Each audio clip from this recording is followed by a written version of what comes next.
Oshofa Prise TV. Tout pour la gloire de l'Éternel, Dieu d'Oshofa.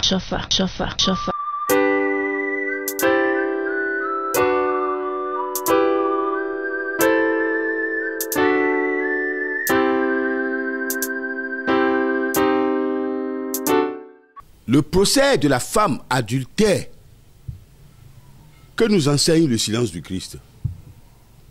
Évidemment, dans Luc 17, des versets 1 jusqu'à 6, il avait été question d'abord d'une histoire que la Bible nous a relatée. La femme adultère devait être lapidée jusqu'à en mourir. Parce que dans la loi juive, c'est bien clair, c'était déjà dit que si quelqu'un commettait de l'adultère, elle sera lapidée jusqu'à la mort. Et oui, c'était là, il fallait lui jeter de la pierre. Voilà un fond qui nous permet de partager d'abord la parole de Dieu à nos amis, à nos fidèles téléspectateurs. Oui, vous savez, d'un autre côté, dans Psaume 50, verset 14 jusqu'à 22, et le psalmiste présentait les deux faces de la religion. D'abord, la face vraie de la religion et la face fausse de la religion. Oui, la face fausse, on la vit tous les jours. Il y a des religieux de tous les temps, toutes les contrées sur la terre. Il y a des chefs, il y a des adorateurs, il y a des pratiquants, il y a des ministres du culte sur toute la terre. Tout le monde parle de Dieu. Non, d'autres disent nous sommes athées, mais c'est faux, ils ne sont pas conséquents. Il n'y a pas d'athées sur la terre. Tous les hommes sont conscients qu'il existe Dieu. C'est-à-dire que l'univers a été créé. Mais tu me dis, en personne imbécile sur la terre, qu'il n'existe pas Dieu. Non, ça c'est toi ça. Mais tu n'es pas conséquent. Mais qui te donne l'eau que tu bois? Le ciel qui te couvre, le grand firmament. Tu as regardé cette voûte-là. Est-ce que tu peux la toucher? Quelqu'un a fait cette voûte pour te protéger. Ne me dis pas que tu es athée et que Dieu n'existe pas.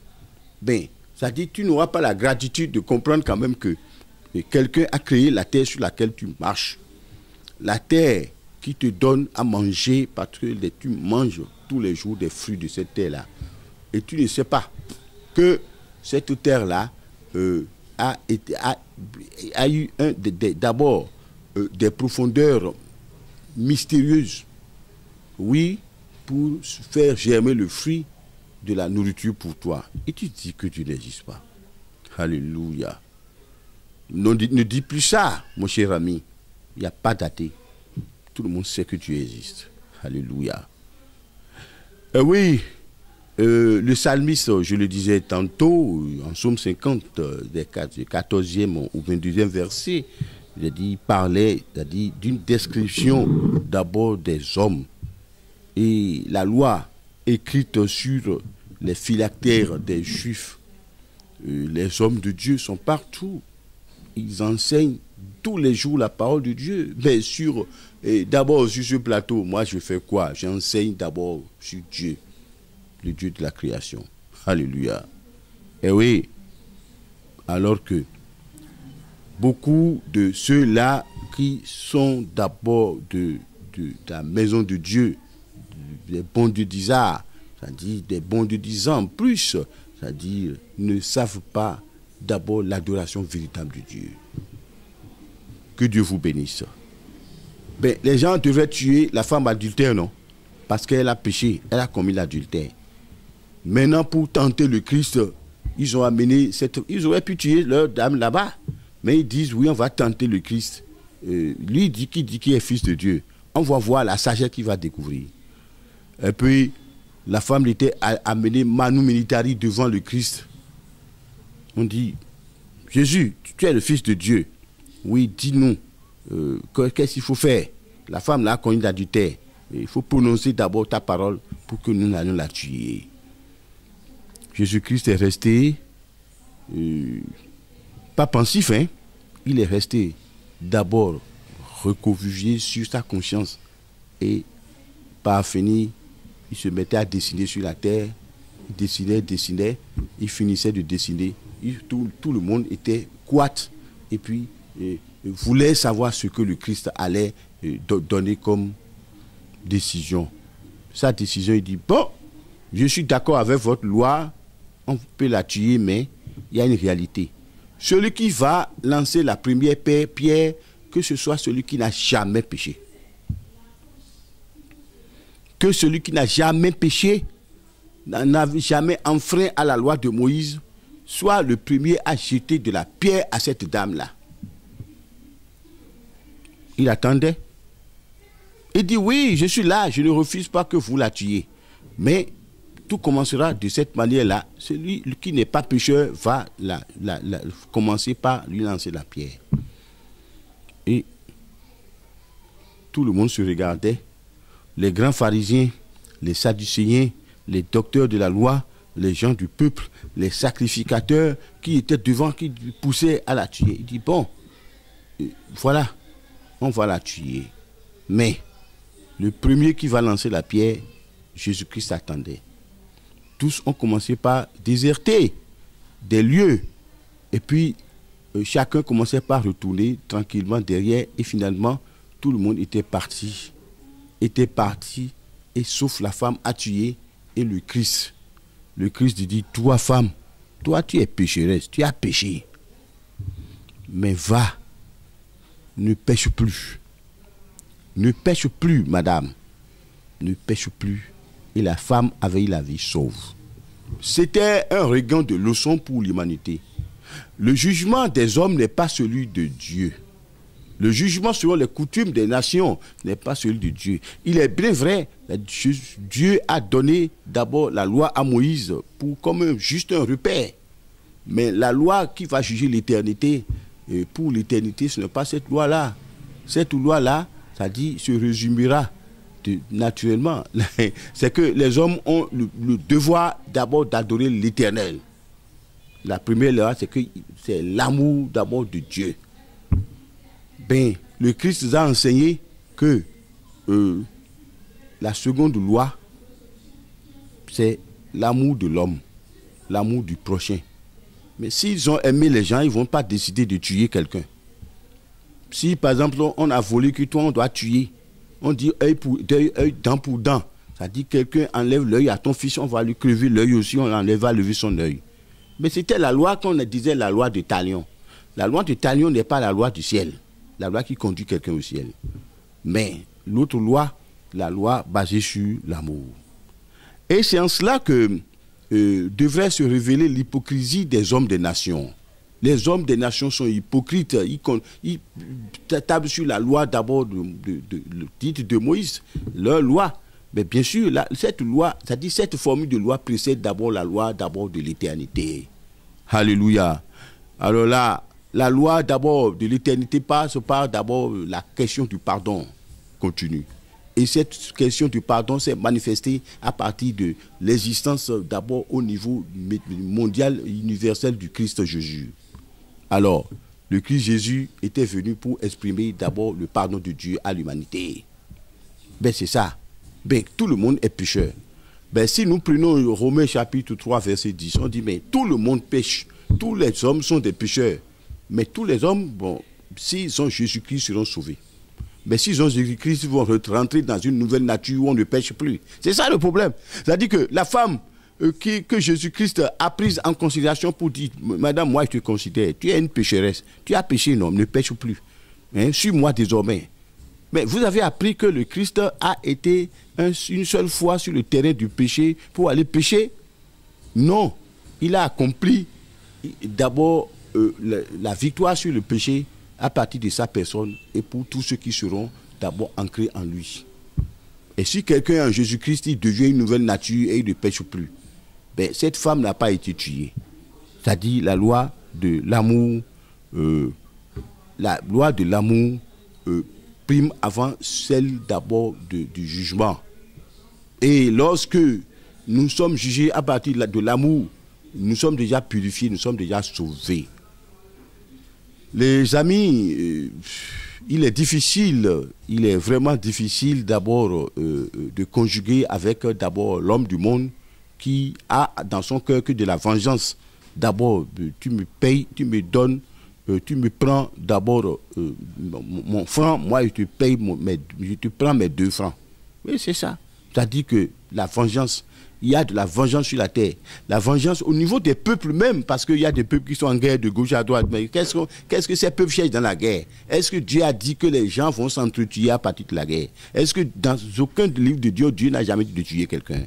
On ne tue, ne tuera pas. Mais si ces nations ont Dieu en eux, ben, elles vont pas chercher à aller en guerre. Elles doivent se pardonner. Ben, ça dit, mais ne péchez plus les hommes. C'est-à-dire, jusque-là, mais il n'y a pas un seul homme sur la terre, c'est-à-dire qui n'a jamais péché. Mais aujourd'hui, lorsque tu rencontres Jésus-Christ sur la terre, le voleur, le bandit que tu étais, c'est-à-dire, ça va cesser, tu vas devenir le démonaire. Femme adultère, que toi tu étais, femme, madame qui m'écoute là, mesdames qui m'écoutez, les femmes adultères que vous êtes là, ben non. Ben bientôt, vous allez oublier d'abord les dérives du sexe et puis vous allez faire incorporer en vous d'abord l'amour de la bénédiction du Christ qui va vous absoudre de ne plus pécher sur le terrain d'abord de l'impudicité. C'est-à-dire que les hommes adultères, les vrais grands coureurs de jupons que vous êtes là, ben, ce n'est pas vous qui agissez, c'est l'esprit du péché qui continue de vivre en vous. Mais pourquoi ne voulez pas vous abandonner à Jésus-Christ d'abord dans votre esprit pour que ces esprits quittent? Mais la beuverie, les gens pensent que le seul plaisir au monde encore rentre dans la beuverie. Vous buvez, vous vous saoulez la gueule, bon, pour oublier des soucis, vous dites, ben, d'autres sont à donner d'abord aux stupéfiants, à la drogue, et puis pour oublier leurs soucis dans la vie.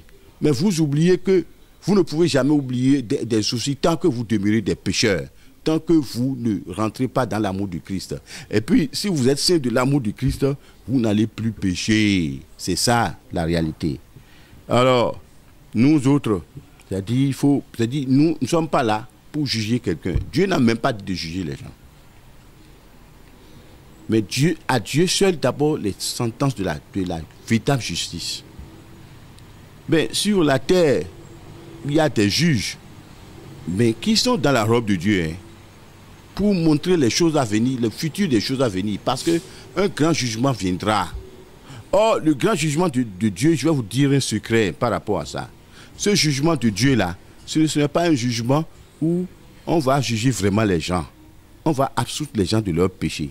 Le jour viendra où le péché déjà sera définitivement détruit d'abord de la terre. Et là, ça va manifester du retour du Christ. Le péché n'aura plus aucune puissance sur personne. Et tous ceux qui seront allés vite en Jésus-Christ seront absous de leur péché. Et puis on ne les jugera plus. La femme adultère est allée à Jésus-Christ, devant Jésus-Christ, Jésus lui a parlé. L'esprit du Christ, l'esprit du pardon, l'esprit de la transformation est venu dans cette femme-là. Et elle n'a plus jamais péché. Elle est devenue une femme sauvée. C'est-à-dire la mort était déjà sous ses yeux, mais Dieu a utilisé d'abord le mystère du Christ pour effacer cette mort. Mais tout le monde est pécheur. Vous tous, vous êtes des pécheurs sur la terre. Mais si vous acceptez de venir à Jésus-Christ, vous serez absous de votre péché. Personne ne parlera plus jamais de vos péchés. Ces péchés ne seront plus devant votre face d'abord au jour du jugement futur de Dieu. Ce jugement va venir. Mais ce jugement ne sera pas pareil à vos formules de jugement de la terre. On ne parlera plus de ça. Mais parce que, vous savez, en matière de procès, on parle du procès de la femme, de adultère. En matière de procès, le procès c'est quoi? Le procès, c'est le déroulement d'abord d'un jugement devant une juridiction, c'est-à-dire là où on dit le droit, n'est-ce pas? Mais le grand juge d'abord de l'humanité, c'est Dieu lui-même. Et puis, il y a déjà une ombre des choses à venir. Vous allez dans les tribunaux, mais vous voyez comment les choses se passent là-bas. Vous allez dans les tribunaux, comment les choses se passent. Généralement, on va devant certains dans ces tribunaux où même le voleur, on lui dit de rentrer chez lui. Parce qu'on lui aurait trouvé une circonstance atténuante. Le meurtrier, le juge tourne et dit non, je ne veux pas qu'on te tue. On va te punir légèrement. Vous allez devant les tribunaux où, lorsque vous commettiez d'abord des infractions, d'abord des manquements à la loi pénale, le juge même, c'est-à-dire un esprit rentre en lui et il se dit, ah, je ne vais pas condamner celui-là. Attends, parce qu'il y a sa femme et ses enfants à la maison. Il lui applique d'abord une loi de sursis. Ce que je dis, bon, moi, c'est-à-dire je suis à l'aise pour le dire dans la mesure où Théophile Tamandao est avant tout d'une formation judiciaire, avant d'être un enseignant de la parole de Dieu. Hein. Théophile Tamandao est d'une formation judiciaire. C'est pour cela qu'il explique les choses comme ça. C'est-à-dire que la véritable justice, Dieu même a mis d'abord l'esprit de la justice totale, justice future dans le cœur d'abord des juges de la terre. Et ils ne jugent pas selon l'esprit de vengeance, l'esprit du mal. Mais ils jugent selon l'esprit d'abord du pardon, de la quiétude. Ils jugent selon l'esprit d'abord de l'esprit de l'abnégation. Et puis, ils sont là, pas pour de la répression toujours, mais pour l'éducation d'abord des peuples, l'éducation des hommes et des femmes, pour que ces hommes et ces femmes-là puissent rentrer en eux-mêmes pour se repentir. Et oui, nous ne devons pas être là à juger les autres pour dire que c'est eux qui sont mauvais. Non, eux ils sont mauvais, et toi tu es bon, toi qui dis que les autres sont mauvais, tu es bon.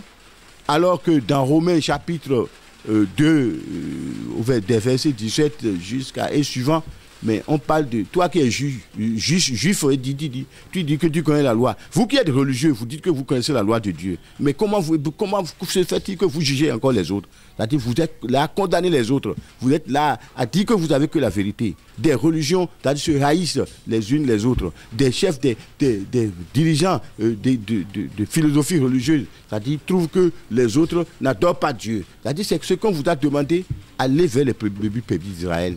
Parler du royaume des cieux et que ces brebis prédisent d'abord reconnaître le chemin du Seigneur. Et c'est tout, ça s'arrête là. Dans Matthieu chapitre 7 verset 1, c'est-à-dire on dit de ne pas juger. Mais qui toi tu es pour juger ton prochain? Non, qui? Ne jugez point. Mais dans Romains, c'est-à-dire dans Romains chapitre 2 verset 1, c'est-à-dire la même leçon est revenue. On dit toi, tu vas juger qui toi? Chers amis, chers téléspectateurs, je parle d'abord au peuple de Dieu. Ce que Dieu nous enseigne à travers cette livraison que moi je fais sur ce plateau, c'est que le silence du Christ, lorsqu'on lui a présenté la femme adultère, c'était de retarder le jugement des hommes pour qu'il soit à la découverte d'abord du chemin du jugement selon Dieu, qui passe par l'oubli d'abord des péchés, l'amour et l'esprit de pardon, l'esprit d'abord de redressement à partir d'abord des sentiments de l'amour. Que Dieu vous bénisse. Merci et à la prochaine. N'hésitez pas à liker la vidéo si elle vous plaît et si vous êtes nouveau sur la chaîne, n'oubliez pas de vous abonner et d'activer la notification pour ne rater aucune de nos prochaines vidéos. Oshofa Prise TV. Tout pour la gloire de l'Éternel, Dieu de Shofa.